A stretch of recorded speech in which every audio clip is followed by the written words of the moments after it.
যেই ফাঁদ আপনারা তৈরি করছেন ওই ফাঁদেই আপনাদের শেষ হবে। আপনাদেরকে এবং পুরো বাংলাদেশকে ছোট্ট করে শুধু কয়েকটি বার্তা দিতে চাই।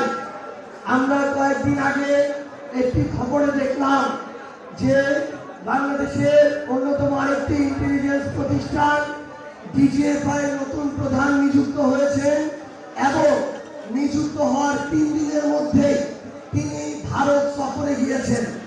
বাংলাদেশের কোন মিডিয়াতে এই খবর আসে নাই, কিন্তু আমরা স্পষ্ট করে একটা কথা বলতে চাই, আপনারা রাষ্ট্রের প্রয়োজনে, নিরাপত্তার প্রয়োজনে যে কোনো দেশে যে কোনো সময় যেতে পারেন, আমাদের সমস্যা নাই।